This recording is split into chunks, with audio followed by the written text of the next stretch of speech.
Ça fait un mois que j'ai pas tourné de vidéo et il faut que je vous explique pourquoi.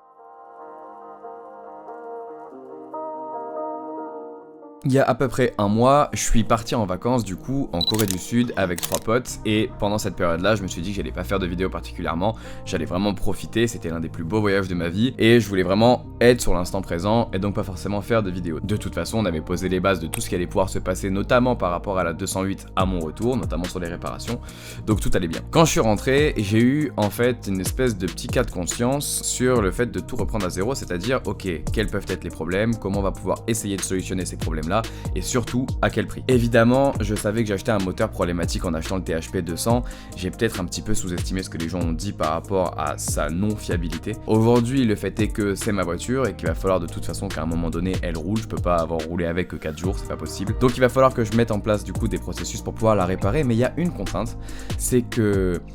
je déménage à Paris en septembre, ça c'est des choses dont on aura l'occasion de reparler du coup prochainement, mais du fait de ce déménagement, je dois impérativement monter la voiture sur Paris, et je dois la monter le 30 juillet. À l'heure où je tourne cette vidéo, on est le 3 juillet, et elle est exactement dans le même état que dans la dernière vidéo que vous avez pu voir vous, c'est-à-dire qu'elle roule, elle tourne, ça c'est cool, mais elle a aucune puissance. Bon alors les causes peuvent être multiples, hein. On peut avoir l'encrassement des soupapes, on peut avoir un problème sur le circuit du coup d'essence, avec la pompe de pression, avec les injecteurs. Il y a beaucoup de problèmes potentiels, c'est sûr. Le THP quoi, en fait finalement. Comme j'ai pas le choix, j'ai dû faire appel à un garage, donc je vais pouvoir la déposer lundi prochain, ce qui va me permettre de pouvoir au moins avoir un devis et de savoir quel est le véritable problème, et après de voir si c'est une panne que je peux solutionner tout seul, ou si je vais devoir malheureusement payer pour. Actuellement, je fais cette vidéo surtout pour vous tenir au courant, parce que ça faisait beaucoup de temps que j'avais pas fait de vidéo et que ça m'agaçait un peu, j'avais envie de pouvoir en faire, mais en même temps comprenez ma situation de je ne peux pas forcément le réparer tout seul, donc il n'y a pas vraiment de contenu à faire, et je vais pas vous faire une vidéo par semaine pour vous dire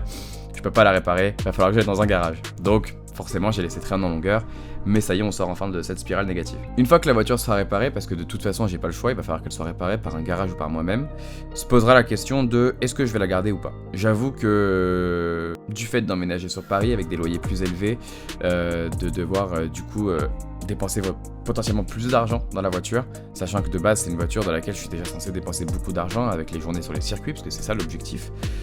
j'ai des doutes sur le fait que je conserve cette voiture plus d'1 an. La question c'est à combien est-ce que je pourrais la revendre, et surtout quelle voiture je pourrais acheter derrière pour pouvoir continuer de faire des vidéos avec une voiture, et non pas juste acheter une Yaris à 90 chevaux qui concrètement est pas très intéressante à amener sur circuit quoi. Alors évidemment, j'attends vos suggestions en commentaire, juste mettez de côté tout ce qui peut être soumis à des modifications, c'est-à-dire que j'aimerais un modèle qui de base, comme la 208 GTI si elle était fiable, se suffit à lui-même. Voilà, une voiture qui soit déjà avec un châssis sportif, qui a un intérieur agréable, pas forcément confortable mais agréable, et qui a une puissance raisonnable pour pouvoir s'amuser un petit peu quand même sur un circuit. Je vous avoue qu'en ce moment il y a plein de choses qui changent du coup dans ma vie, déjà du fait parce que je vais déménager sur Paris, que ça englobe plein de démarches et de gestion de choses qu'il faut faire pour un déménagement avec autant de distance. Je vous rappelle qu'actuellement j'habite à Nice, je vous laisse la distance, ouais ça fait beaucoup. J'essaie aussi de me remettre le plus possible en forme en refaisant du sport, notamment de la course à pied, en m'étant fixé des objectifs, chose qui m'aidera aussi une fois que je serai sur circuit du coup, notamment au niveau du pilotage et au feeling, parce que mine de rien le pilotage c'est physique et donc du coup être en forme c'est un plus. Bref, il y a beaucoup de sujets de vidéos potentiels que je peux faire si les sujets sur le sport vous intéressent, le sport général plus que l'automobile pendant cette période là où justement je peux pas vraiment faire de contenu sur les voitures même, dites-le moi, je serais vraiment content de pouvoir faire des vidéos là-dessus, ça peut être vachement sympa. J'essaie de préparer aussi des concepts un peu plus fit and fun qui devraient normalement arriver courant d'été, ça c'est cool pour le coup parce qu'on n'a pas besoin de grosses voitures mais que ça parlera quand même de voitures, donc ça c'est super sympa. Et après pour ce qui est des vidéos mécaniques et des vidéos courses, il va y avoir un peu de sim racing là dans les prochains jours, ça va être vraiment cool parce qu'on va avoir du coup notamment une course en préparation, donc ça va me permettre de pouvoir vous montrer l'intégralité de ce qu'il faut faire pour préparer une course en sim racing, et puis après très vite la situation va se décanter et on pourra reprendre des vidéos du coup sur l'automobile et sur ma voiture, que ce soit la 208 du coup ou une autre voiture, ça on verra. Je vous laisse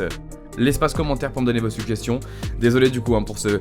petit mois vraiment où il n'y a rien eu, même là en vrai on peut pas vraiment considérer que ce soit une vidéo super cool, mais c'était important de remettre un petit peu les choses au clair et surtout de vous expliquer. À partir de la semaine prochaine on commencera à avoir des vidéos un peu plus sympas. Merci en tout cas pour votre patience, merci pour l'engouement qu'il y a eu aussi jusqu'à présent, parce que mine de rien, même si c'est pas des chiffres mirobolants, à mon échelle c'est incroyable, donc vraiment merci beaucoup. Moi je vous dis à dimanche prochain, je croise les doigts pour la 208 et j'attends tous vos retours sur les vidéos qui pourraient vous faire envie dans les commentaires. Allez, ciao tout le monde.